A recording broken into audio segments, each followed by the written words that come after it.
Dulur-dulur, tak tutup lagi deh. Halo, selamat datang kembali di Millennial Speak Up Podcast by Sidoarjo Bisa.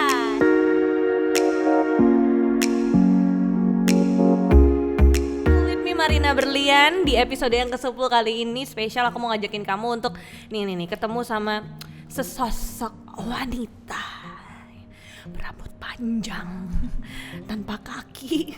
Enggak lah ya, ini adalah sosok perempuan yang dibalik minuman yang dari tadi aku sebelum podcastan bahkan sampai tadi barusan ini beneran karena aku pencinta coklat dibawain yang namanya coklat teram gitu dari dapur Ontica. Dia ini juga jomblo plus dia juga ketua fanbase-nya Pamungkas Jawa Timur, Tasya Elista. Apa kabar? Baik. I love you but I'm letting go. Tolong, kenapa jadi topiknya Pamungkas? Kan aku malu. Kan ya siapa tahu kan abis gini dapur Ontica yang support Pamungkas tiap gitu kali ya, Ami. manggung. Cuman Wow, kan sekarang lagi support. pandemi ya. Kapan terakhir nonton konser Pamungkas? Terakhir yang waktu di Winsa sih. Oh, yang waktu bulan Februari ya? Atau bulan Januari ya? Februari, Maret, Mei. Enggak Maret, kali, Maret. sebelum pandemi kali. Oh, ya, Mungkin dari dulu-dulu sempat nonton konser waktu aku juga terakhir nonton konser tuh Hindia. Itu kan beberapa hari sebelum konsernya Pamungkas kan waktu di Surabaya. Terus habis itu Pamungkas ya.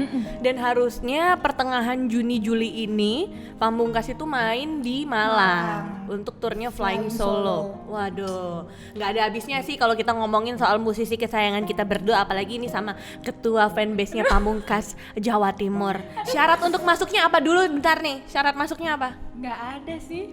Nggak ada. Dan masuknya ya harus suka Pamungkas. Harus hafal sama lagu-lagunya juga ya. Tapi kalau hafal, aku di mana nih Mbak? Aku di grup apa nih Mbak? Bingung kan gitu Tadi ya? yang dia nyanyikan malah lagunya Kapan Terakhir Kali.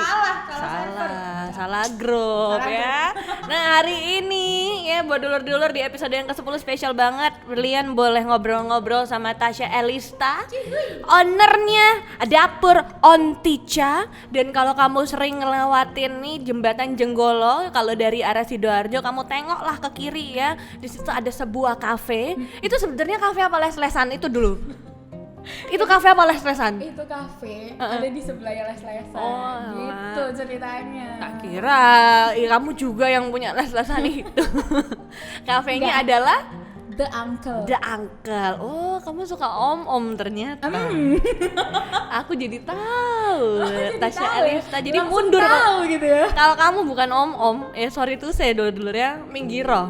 Tapi kalau kamu om-om berduit boleh deketin Tasya Elista. Tapi emang kamu sukanya ini ya di dunia kuliner ya, kok punya kafe, bikin dapur Ontica juga. Ini enak banget loh, coklat ram ya ini ya. Asli ya, serius Asli ya? asli. Enak ya? Udah tinggal segini loh ya. Tapi nggak mau meninggal kan? Nggak mau Nggak meninggal. Ramnya kerasa loh. Kamu memang suka kuliner. Iya lah Mbak, siapa yang nggak suka makan? Ya kan? Iya. Mbak Berlian juga suka makan kan? Suka. Apalagi di sini ada produk apa lagi nih? Ini sus. Ini sus, oke. Sebelum kita ngomongin produk kamu dulu deh, kamu ini dulu sekolah tata boga atau apa gitu? Enggak sih Mbak, aku dulu tuh kuliahnya ambil jurusan public relation, tapi emang suka masak aja sih, masak, makan, bikin sesuatu gitu. Dan ternyata temen-temen dan keluarga atau orang-orang tuh kayak yang dijual pokok ya udah akhirnya tak jual. Dan ternyata menghasilkan. Wow. Makanan apa yang pertama kali kamu masak dan kamu jual? Apa itu? Chicken black pepper. Makanan pertama yang dijual aja chicken black pepper. Iya, masa aku Dari- luar ceplok kan? Dari namanya aja sudah high class gitu ya. Iya. Itu umur berapa kamu jualannya pertama kali? SMA Mbak. SMA. Kamu umur berapa sih sekarang? Saya aku umur Berapa? Dari wajahnya sih terlihat belum puber kayaknya ya. Belum puber ini sepertinya. Aku 24 tahun. Wih, 24 tahun. Belum ada seperempat abad loh ya. Tahun ini 24 ya. Mohon maaf jangan mundur-mundur nih, ini kabelnya rusak. Maaf.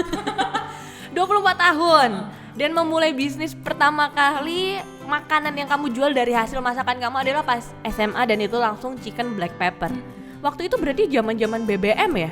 Iya, zaman BBM. Kamu jual di kayak BlackBerry Messenger Group gitu? Enggak sih. Ya dari kelas aja, karena aku bawa bekal sendiri kan. SMA mana tuh? SMA 4. Oh SMA 4 Surabaya. Surabaya. aja dong. Sidoarjo.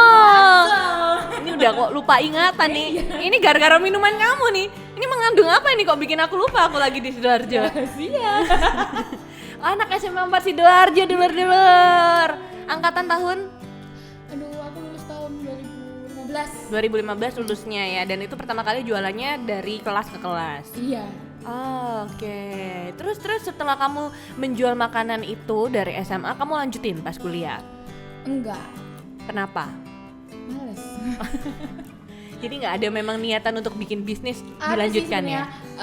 Karena basicnya dari mama sendiri kan punya catering. Mm-mm. Ya aku masaknya juga dari situ sih. Terus habis itu waktu kuliah tuh kayak kepikiran kayaknya aku mau kerja sendiri lah. Oke. Nggak tahu tapi mau kerja apa dulu gitu kan. Terus akhirnya makin udah kuliah makin ini kayak kebuka aja gitu, kayaknya sini aja deh. Oke. Waktu kuliah itu apa brand pertamamu yang kamu luncurkan? Aduh. Oh, kalau kuliah itu ini lagi. Apa tuh? Kan aku kuliah kan full time gitu ya. Ini bawa bekal kan. Sosokan gaya bikin ini lomba apa tuh? Apa? Kayak western. Oh, western Gitu. food ke kampus. Bukan ya western ya, healthy food Oh, gitu. healthy food. Jadi kayak kentang, mashed potato gitu kan. Iya, iya. Terus itu ada vegetable ya gitu kan. Sama Ada chair, ada and the chair, and then ada chalk, and then ada board, you know. Di kelas dong ini ya, table, chair, chalk, and board.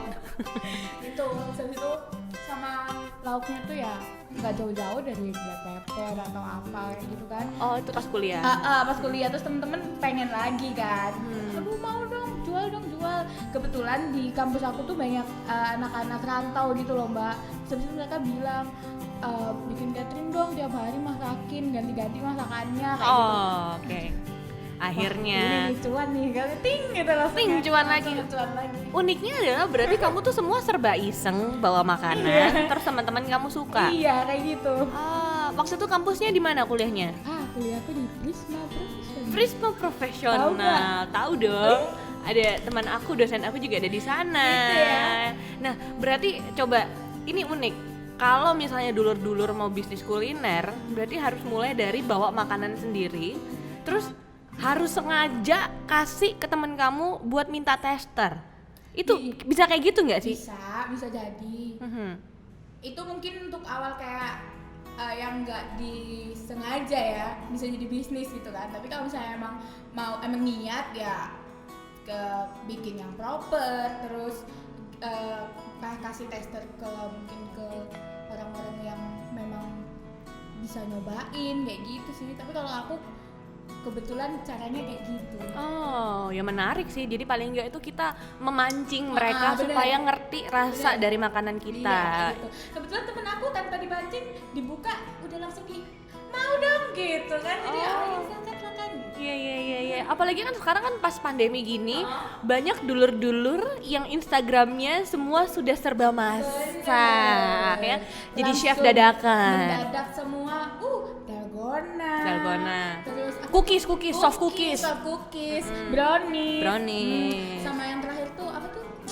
Garlic. Oh, garlic bread. Banyak ya sekarang di masa pandemi ini. Berarti kalau misalnya pas lagi pandemi kita nggak tahu sampai kapan ya, walaupun sekarang sudah selesai PSBB-nya, sudah kembali memang ke kantor, cuman kan masih banyak yang ini betah di rumah. Kalau untuk memulai bisnis kuliner di masa pandemi kayak gini berarti cocok dong? Cocok sih. Pokoknya berani aja gitu.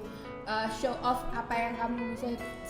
Apa salahnya kan kita nyoba, tinggal posting aja, ada yang mau beli, alhamdulillah, jalan alhamdulillah ya kan. Kebetulan ini mbak, produk aku yang Rebur Ontica Sus ini itu sama sekali bener-bener aku iseng posting di Instagram karena mamaku ada pesenan kan.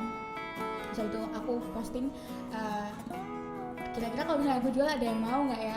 Langsung dari situ cuma iseng kayak gitu yang bikin polling di story Instagram gitu. Akhirnya aku coba open PO pertama. Pas pertama open PO itu langsung sold 350 pieces. Wow, 300 pieces loh. Luar biasa di PO pertama. PO pertama itu kan kayak kok percaya gitu loh sama aku, kamu bener-bener nyoba. Aku nggak tahu tanganku ini penuh dosa waktu bikin. Aku tuh langsung kayak wah hebat ya, nggak bisa ini dibiarkan, harus ini diteruskan ini. Itu dia. Ini aku jadi penasaran akhirnya ya. Ini namanya apa? Sus ya, kue sus coklat sama yang kuningnya apa? Itu yang vanilla rasanya. Oh itu yang vanilla. Vanilla rum. Kamu memang jual sepaket isi 5 gini? Enggak sih, sebenarnya aku jualnya per pieces. Tapi kalau misalnya emang mungkin kedepannya bakal aku bikin paket-paket gitu biar lebih gampang kayak gitu. Berapa nih kalau satu Kalau paket aku gini? sih Per pieces dulu, per Per pieces. piecesnya aku 3.000 sih. Murah Hasilnya banget. kayak Murah banget, 15.000 ini boleh jadinya. makan gak sih? Kalau boleh makan boleh diincipin. Mau. Boleh diincipin nggak nih? Boleh ya, kita incip. Boleh, tolong dibukain Oh, dong. tak buka. Wah, ternyata ada ini. Ada jepitan ya, pantas terlihat tinggi. Boleh Duh. dibuka. Ini ngomongin soal kue sus, mungkin biasanya dulur-dulur tuh kalau makan kue sus tuh kan kayak pas lagi acara keluarga. Itu aku tuh yang mikirnya tuh kayak gitu loh, Mbak. Kayak Makan ya? Kamu ngomong aku Iya, makan. pasti Ya. akan. Terus lanjut. Aku mikir kue sus itu kan bukan kue yang gimana nih? Coba, oh, kamera, zoom, kamera nih, nyot deh. Nyot, seperti ada lumer di dalam.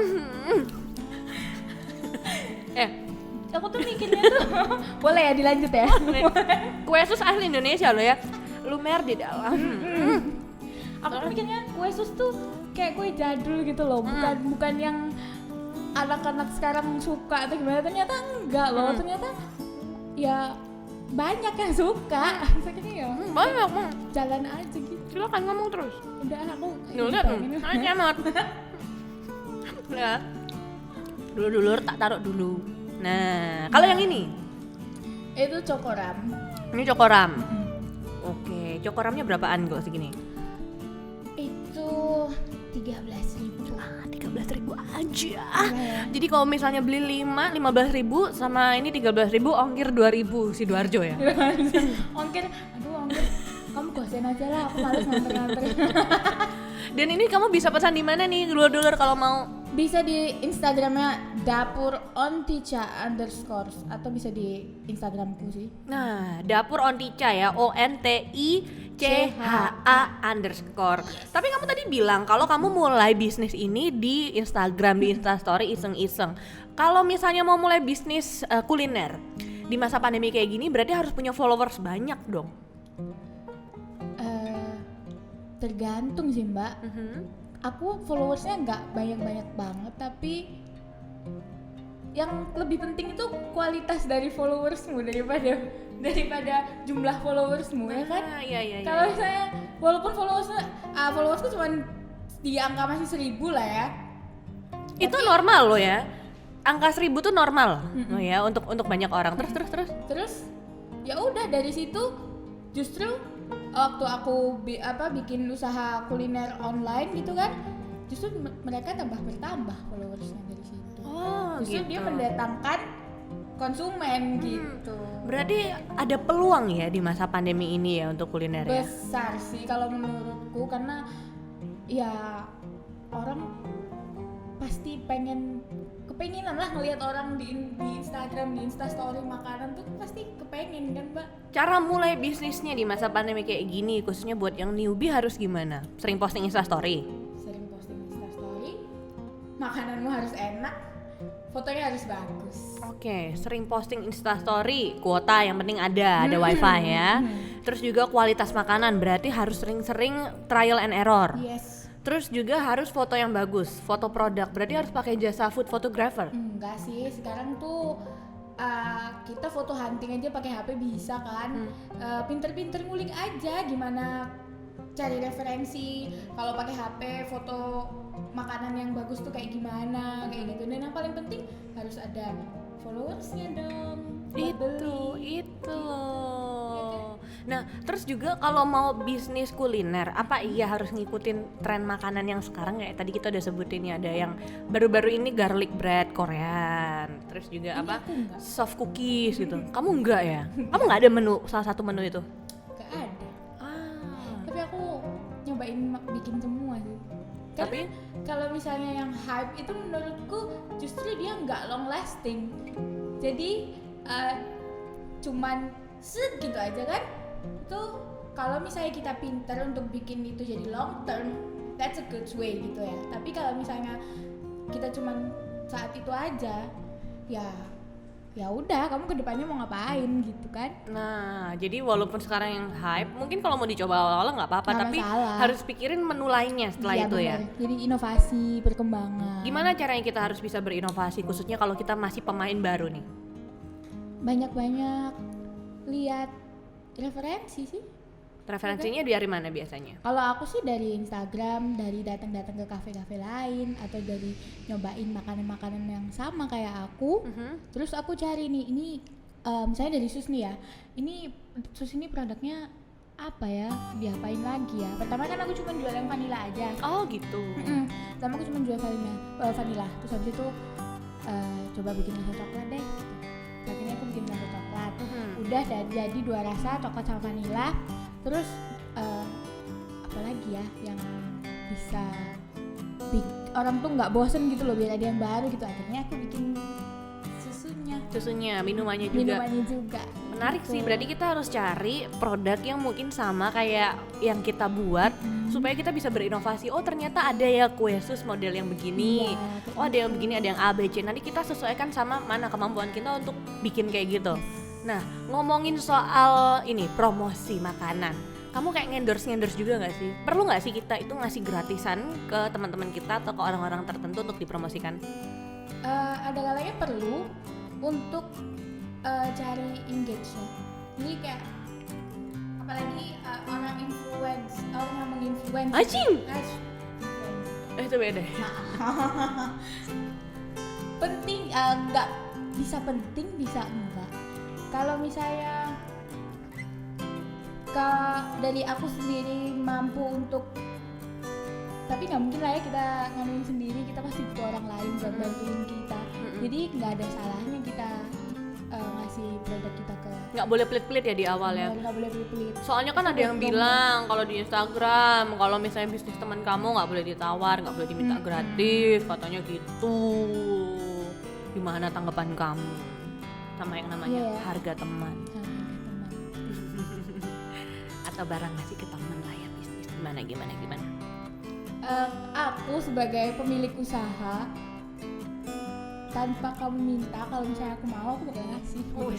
Ya nggak sih mbak? Iya. Maksudnya kayak ya udah, yo kamu punya produk, aku support, aku punya produk ya support gitu. Kita udah sama-sama gede kan, udah sama-sama mau jalan. Ada waktunya aku kasih kamu gratis, ada waktunya ya selayaknya kamu konsumen aku gitu loh, walaupun kamu temen aku kayak gitu. Jadi saling support aja mendingan ya, daripada kita sekedar minta gratis gitu kan ya. Nah, apalagi nih kalau dari Tasya Elista melihat peluang di bisnis kuliner ini, apalagi kamu juga pemilik kafe loh, kafe The Uncle ya, The Om di daerah Jenggolo ya, Jembatan Jenggolo, belok ke kiri jangan ke arah Surabaya, kamu bisa tuh mampir. Cuma lagi tutup katanya. Di sini buka guys. Bener ya, abis ini buka ya. Insyaallah.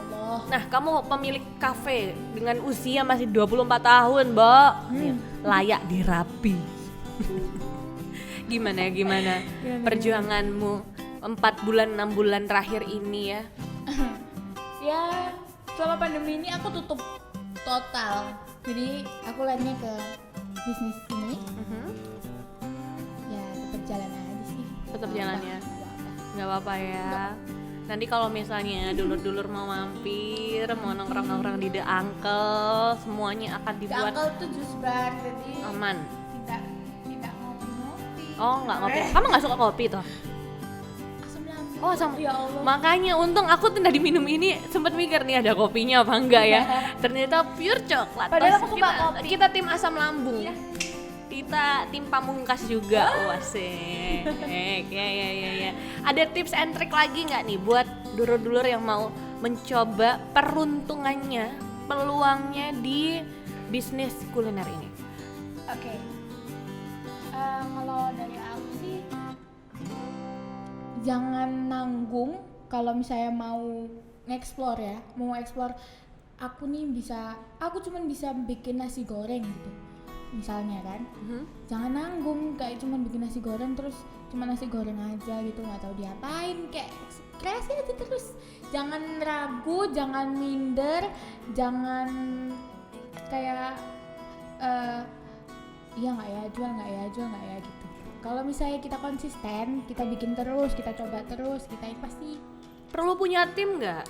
Soalnya kan kalau masak kan nggak segampang itu ya. Iya. Kalau misalnya aku sih dari awal dibantu sama mama sama tante. Tim itu kalau misalnya emang mau besar ya pasti perlu tim. Kita nggak bisa sendirian. Berarti harus ya habis di awal gitu nggak sih? Apanya tuh? Yang ngeluarin duit besar gitu di awal? Nggak perlu. Nggak perlu. Niat aja dulu, pokoknya jalan dulu.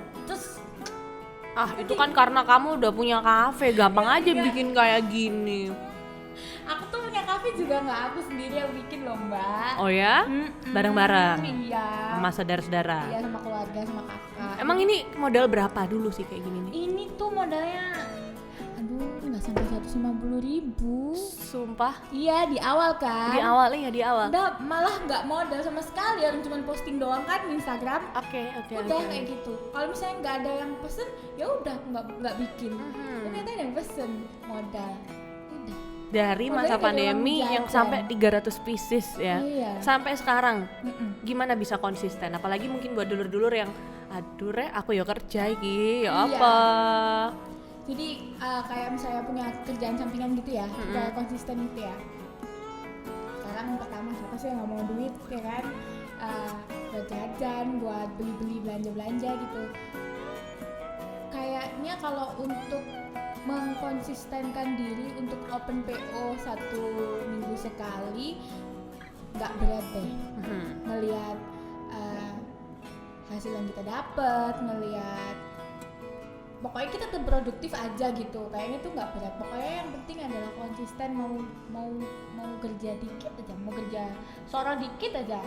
Ya Mbak. Konsisten mau soro titi akhirnya ya mungkin bisa mulai dengan PO sekali seminggu. Iya, seminggu ya. sekali kayak gitu. Nah, ada pesan-pesan apa lagi nih buat Tasya Elista, mungkin harapannya untuk Sidoarjo, harapannya untuk dulur-dulur nih. Hai dulur-dulur Sidoarjo.